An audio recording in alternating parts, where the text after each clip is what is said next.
Everyone, ಮತ್ತೊಮ್ಮೆ ಕ್ರೇಯಾನ್ ಸ್ಟಾರೋಗೆ ಸ್ವಾಗತ. ಇವತ್ತಿನ ರೀಡಿಂಗ್ನಲ್ಲಿ ನಿಮಗೆ ಸದಾ ನೆನಪಾಗುವ ವ್ಯಕ್ತಿ ಮನಸ್ಸಲ್ಲಿ ಏನಿದೆ ಆ ಒಂದು ಟಾಪಿಕ್ ತಗೊಂಡು ಇವತ್ತು ಕ್ಯಾಂಡಲ್ ರೀಡಿಂಗ್ ಮಾಡ್ತಾ ಇದ್ದೀನಿ. ಇದು ಜನರಲ್ ರೀಡಿಂಗ್ ಆಗಿರುತ್ತೆ.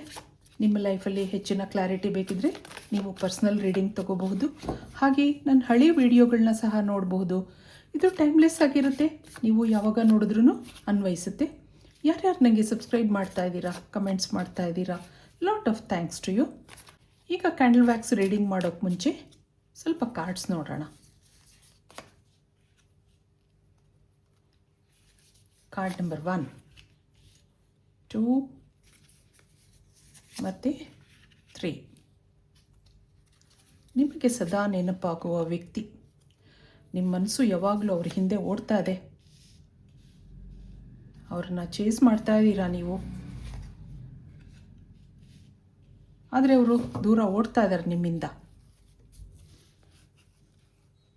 ಪ್ರೆಸೆಂಟ್ ಎನರ್ಜಿ ನೋಡಿದಾಗ ನಿಮಗೇನೋ ನೆಗೆಟಿವ್ ಫೀಲಿಂಗ್ಸ್ ಇದೆ, ಕಟ್ಟಿ ಹಾಕಿದಂಥ ಪರಿಸ್ಥಿತಿ ಇದೆ, ಏನೋ ಆತಂಕ ಇದೆ, ಟೆನ್ಷನ್ ಮಾಡ್ಕೊಂಡಿರೋ ಹಾಗಿದೆ.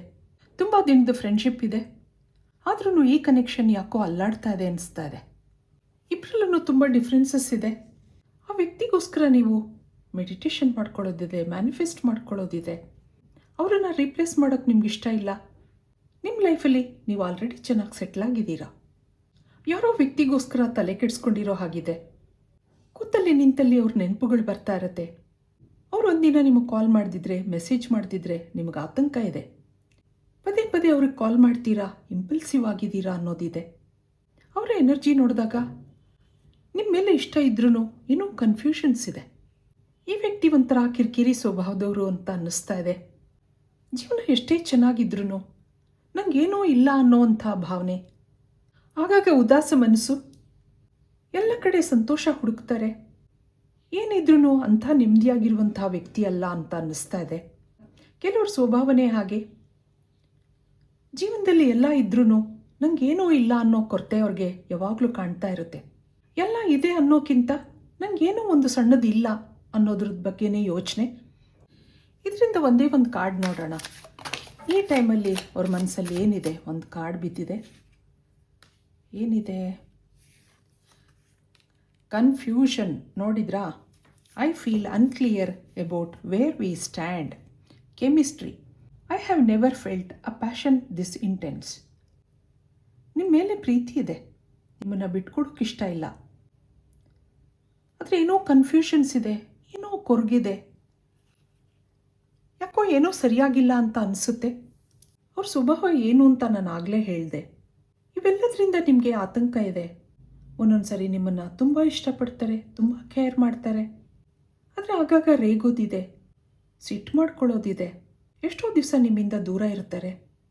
ನೀವು ಹೆಚ್ಚು ಅವ್ರನ್ನ ಕಾಂಟ್ಯಾಕ್ಟ್ ಮಾಡೋಕ್ಕೆ ಪ್ರಯತ್ನ ಮಾಡಿದಷ್ಟು ಅವರು ದೂರನೇ ಓಡ್ತಾರೆ. ಇದಕ್ಕೆ ಕ್ಯಾಂಡಲ್ ವ್ಯಾಕ್ಸ್ ರೀಡಿಂಗಿಂದ ಏನು ಬರುತ್ತೆ ನೋಡೋಣ. ಒಂದು ನಿಮಿಷ ನೀವು ನಂಬಿದ ದೇವ್ರನ್ನ ನೆನೆಸ್ಕೊಳ್ಳಿ. ಹಾಗೆ ನಿಮ್ಮ ಮನಸ್ಸಲ್ಲಿರುವ ವ್ಯಕ್ತಿನೂ ನೆನೆಸ್ಕೊಳ್ಳಿ. ಡಿವೈನ್ ಎನರ್ಜಿನಲ್ಲಿ ಕನೆಕ್ಟ್ ಆಗೋಕ್ಕೆ ಪ್ರಯತ್ನ ಮಾಡಿ. Spirit guides, universe, angels guide ಮಾಡಿ. ಇಲ್ಲಿ ಈ ವ್ಯಕ್ತಿ ನಿಮ್ಮಿಂದ ದೂರ ಆಗಿದ್ರೂ ನಿಮ್ಮ ನೆನಪುಗಳಿಂದ ದೂರ ಆಗಿಲ್ಲ. ಈ ಕನೆಕ್ಷನಲ್ಲಿ ಪ್ರೀತಿಗಿಂತ ಹೆಚ್ಚು ಕನ್ಫ್ಯೂಷನ್ಸ್, ಮಿಸ್ಅಂಡರ್ಸ್ಟ್ಯಾಂಡಿಂಗ್ಸ್ ಇದೆ. ನಿಮ್ಮನ್ನು ಅವರು ತುಂಬ ಕಂಟ್ರೋಲ್ ಮಾಡ್ತಾ ಇದ್ರು ಅಂತ ಅನಿಸುತ್ತೆ. ಇಲ್ಲಿ ನಿಮ್ಮನ್ನು ತಿದ್ದೋ ಪ್ರಯತ್ನ ಮಾಡ್ತಿದ್ರು. ನೀವೊಂದು ಸಾಫ್ಟ್ ನೇಚರ್ ಪರ್ಸನ್ ಹಾಗನ್ನಿಸ್ತಾ ಇದೆ. ನೀವು ಇಷ್ಟಪಡ್ತಾ ಇರುವ ವ್ಯಕ್ತಿ ನೋಡೋಕ್ಕೆ ಸುಮಾರಾಗಿದ್ರೂ ಚೆನ್ನಾಗಿ ಮಾತಾಡ್ತಾ ಇದ್ರು, ನಿಮ್ಮನ್ನು ಕಂಟ್ರೋಲ್ ಮಾಡ್ತಾ ಇದ್ರೂ ನಿಮ್ಮ ಮೇಲೆ ಕೇರಿಂಗ್ ಭಾವನೆ ಇತ್ತು. ಯಾವುದೋ ಕಾಲದಲ್ಲಿ ನಿಮ್ಮಿಬ್ಬರು ಫ್ರೆಂಡ್ಶಿಪ್ ಶುರುವಾಗಿದೆ, ಹಾಗೆ ಅಟ್ಯಾಚ್ಮೆಂಟ್ ಬೆಳೆದಿದೆ. ತುಂಬ ವರ್ಷಗಳ ಬಾಂಧವ್ಯ ಇದ್ರೂ ಅವರ ಕಂಟ್ರೋಲಿಂಗ್ ನೇಚರ್ನಿಂದ ನಿಮಗೆ ಇನ್ಸೆಕ್ಯೂರಿಟಿ ಇದೆ. ಅವರನ್ನು ಇಂಪ್ರೆಸ್ ಮಾಡೋಕ್ಕೆ ಸದಾ ಪ್ರಯತ್ನ ಮಾಡ್ತೀರಾ ನೀವು. ಇಲ್ಲಿ ಕೆಲವರಿಗೆ ಆಲ್ರೆಡಿ ಮದುವೆ ಆಗಿದೆ ಅನ್ನೋದಿದೆ. ನೀವು ಎಷ್ಟು ಬದಲಾಗೋಕ್ಕೆ ಪ್ರಯತ್ನ ಪಟ್ಟರು ನಿಮ್ಮಲ್ಲಿ ತಪ್ಪು ಹುಡುಕೋದೇ ಈ ವ್ಯಕ್ತಿ ಸ್ವಭಾವ.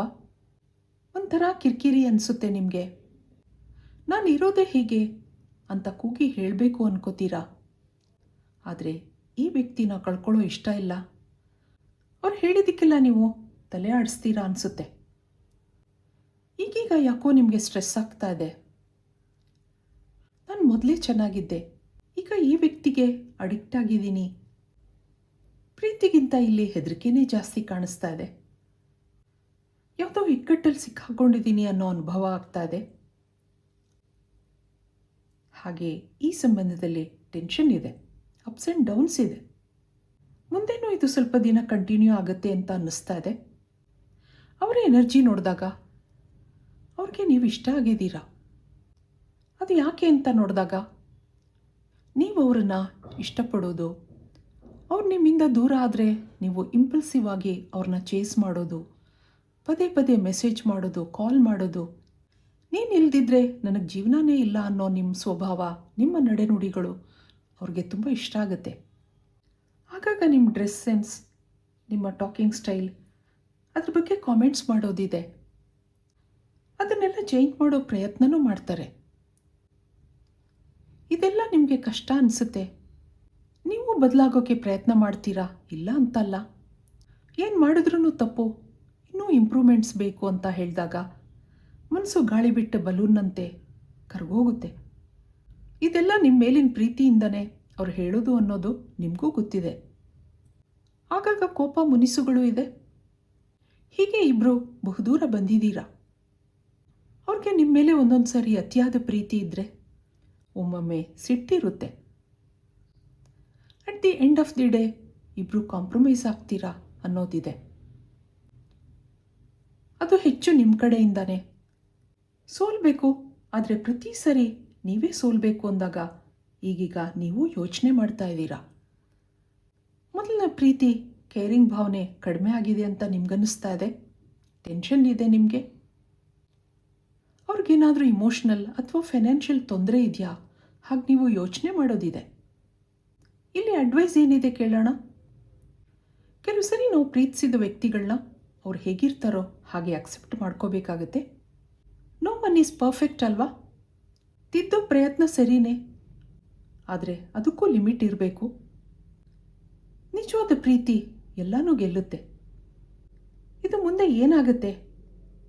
ಫೈನಲ್ ಕಾರ್ಡ್ಸ್ ನೋಡೋಣ.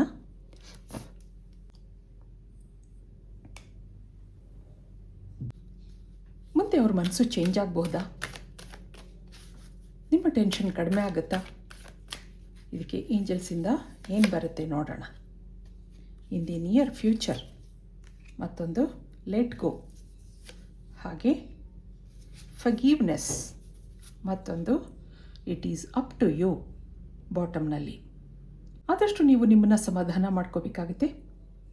ಎಲ್ಲರ ಸ್ವಭಾವನೂ ಒಂದೇ ಥರ ಇರಲ್ಲ. ಇಷ್ಟು ದೂರ ಬಂದಿದ್ದೀರಾ, ಆದರೆ ನೀವು ಹಿಂತಿರುಗಿ ನೋಡಿದಾಗ ಅಲ್ಲಿ ಅಪ್ಸ್ ಆ್ಯಂಡ್ ಡೌನ್ಸ್ ಇರ್ತಾಯಿತ್ತು. ಸಂತೋಷಕ್ಕಿಂತ ಹೆಚ್ಚು ಆತಂಕನೇ ಇರ್ತಾಯಿತ್ತು ನಿಮಗೆ. ಏಂಜಲ್ಸಿಂದ ನಿಮ್ಗೆ ಏನಿದೆ ಅಂದಾಗ it is up to you.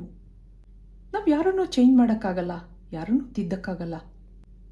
ಆದಷ್ಟು ನೀವು ಅಡ್ಜಸ್ಟ್ ಮಾಡ್ಕೋಬೇಕಾಗತ್ತೆ, ಇರೋದ್ರಲ್ಲಿ ಸಂತೋಷ ಪಡಬೇಕಾಗತ್ತೆ ಅನ್ನೋದು ಏಂಜಲ್ಸ್ನ ಮೆಸೇಜ್ ಆಗಿದೆ. ಇಲ್ಲಿ ಇನ್ನೇನಿದೆ ನೋಡೋಣ. ಮುಂದೆ ಏನಾಗುತ್ತೆ ಇನ್ ದಿ ನಿಯರ್ ಫ್ಯೂಚರ್ ಅಂತ ನೋಡಿದಾಗ ಇಲ್ಲಿ ಲೆಟ್ ಗೋ ಇದೆ, ಫರ್ಗಿವ್ನೆಸ್ ಇದೆ. ಸಣ್ಣ ಪುಟ್ಟ ಜಗಳಗಳು ಆಗಾಗ ಆಗ್ತಾ ಇರುತ್ತೆ, ಅದನ್ನೆಲ್ಲ ಮರೆತು ಮುಂದೆ ಹೋಗಿ ಅನ್ನೋದಿದೆ. ಇಲ್ಲಿ ದೂರ ಮಾಡ್ಕೊಳ್ಳೋದು ತುಂಬ ಈಸಿ, ಆದರೆ ಅರ್ಥ ಮಾಡ್ಕೊಂಡು ಬದುಕೋದು ಅಲ್ಲೊಂದು ಸಂತೋಷ ಕೊಡುತ್ತೆ. ಹಾಗಿರೋದ್ರಿಂದ ಎಲ್ಲನೂ ಮರೆತು ಮುಂದೆ ಹೋಗಿ it is up to you ಅನ್ನೋದು ಬರ್ತಾ ಇದೆ ಇಲ್ಲಿ. ಅವ್ರಿಗೆ ನಿಮ್ಮ ಮೇಲೆ ಪ್ರೀತಿ ಇದೆ, ಅತಿಯಾದ ಪ್ರೀತಿ ಇರೋದ್ರಿಂದ ಆಗಾಗ ನಿಮ್ಮ ಮೇಲೆ ಸಿಟ್ಟಾಗ್ತಾರೆ. ಇದನ್ನೆಲ್ಲ ಮರೆತು ಮುಂದೆ ಹೋಗಿ ಅನ್ನೋದಿದೆ. ಇದು ಇವತ್ತಿನ ರೀಡಿಂಗ್ ಆಗಿರುತ್ತೆ. ಮತ್ತೆ ಇಂಥದೇ ರೀಡಿಂಗ್ ಕೇಳಬೇಕು ಅನಿಸಿದ್ರೆ ನನ್ನ ವೀಡಿಯೋಸ್ನ ಲೈಕ್ ಮಾಡಿ, ಶೇರ್ ಮಾಡಿ, ಸಬ್ಸ್ಕ್ರೈಬ್ ಮಾಡಿ. Thank you for watching. Be happy always.